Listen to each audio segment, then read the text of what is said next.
आज हम बात करेंगे डोंगरीला गांव की एक बहुत ही खौफनाक लोक कथा की। कहानी है छलावा की। ये एक ऐसी रात की दास्तान है जो सच में दहशत से भरी हुई थी। सोचिए, कहानी की शुरुआत ही होती है इस लाइन से। एक ऐसा माहौल जहां एक अजीब सी खामोशी है और पूरा गांव जैसे अपनी सांस रोके हुए है। तो कहानी का पहला हिस्सा है अमावस की चेतावनी, और यहीं पर हमारी मुलाकात होती है कहानी के हीरो भोला से, जिसे उस काली रात में कई अशुभ संकेत मिलते हैं। तो इस कहानी का असली विलेन कौन है? वो है छलावा। छलावा मतलब एक ऐसा बहुरूपिया प्रेत जिसका सबसे बड़ा हथियार ही धोखा है, क्योंकि वो किसी का भी, जी हां, किसी का भी रूप ले सकता है, और वो शिकार करता है सिर्फ अमावस की रात को। भोला को ना हर तरफ से रोका जा रहा था।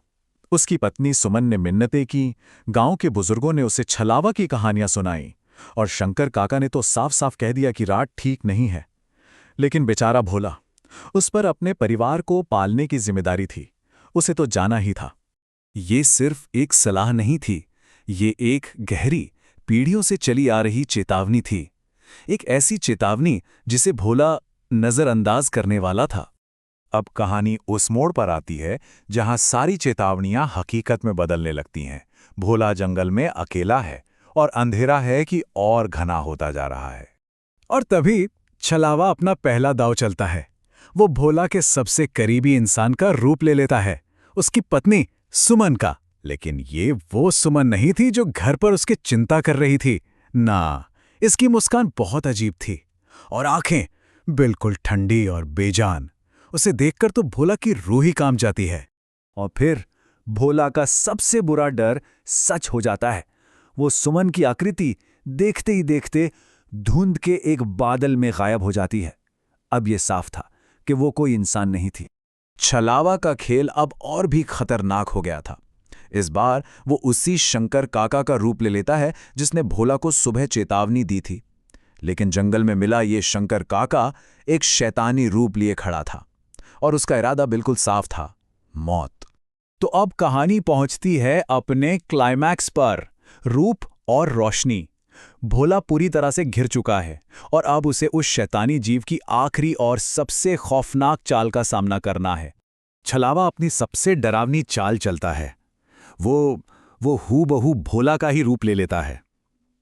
अब जरा सोचिए, खाई के किनारे दो भोला खड़े हैं, एक असली और एक मौत का साया। सवाल सिर्फ एक ही था, कौन असली है और कौन नकली? ये सिर्फ जान बचाने की लड़ाई नहीं थी, ये तो अपने ही वजूद को बचाने की लड़ाई थी। जब भोला को लगता है कि अब सब खत्म हो गया, तभी उसे शंकर काका की एक बात याद आती है, एक ऐसी जानकारी जो उसकी आखिरी उम्मीद थी, लोक कथा का एक छोटा सा हिस्सा जो शायद उसकी जान बचा सकता था। और फिर होती है वो आखिरी लड़ाई। छलावा हमला करने के लिए जैसे ही आगे बढ़ता है, भोला को उसकी कमजोरी याद आ जाती है, रोशनी। वो बिना एक पल सोचे अपनी जलती हुई लालटेन पूरी ताकत से उस जीव की तरफ फेंक देता है, और रोशनी के छूते ही छलावा दर्द से चीखता है और धुएं में बिखर जाता है। भोला जीत तो गया था, लेकिन खौफ का अंत अभी नहीं हुआ था। खतरा टला नहीं था, वो बस कुछ देर के लिए कहीं छुप गया था। अंधेरे में गायब होने से ठीक पहले छलावा एक भयानक वादा करके जाता है। ये सिर्फ एक मुठभेड़ थी, असली लड़ाई तो अभी बाकी थी। तो उस रात के बाद क्या हुआ? रात के 2 बजे भोला अकेले अंधेरे में घर की तरफ बढ़ता है। उधर 3 बजे सुमन दरवाजे पर जाकर उसका इंतजार करती रहती है। जब सुबह तक भोला नहीं लौटता तो वो घबराकर गांव वालों को बुला लेती है। काफी देर बाद खोजने वाली टीम को थका हारा भोला एक पेड़ के नीचे मिलता है। होश में आने पर भोला सबको उस रात की पूरी खौफनाक कहानी सुनाता है। वो सबको चेतावनी देता है, छलावा गया नहीं है, वो बस सही मौके का इंतजार कर रहा है।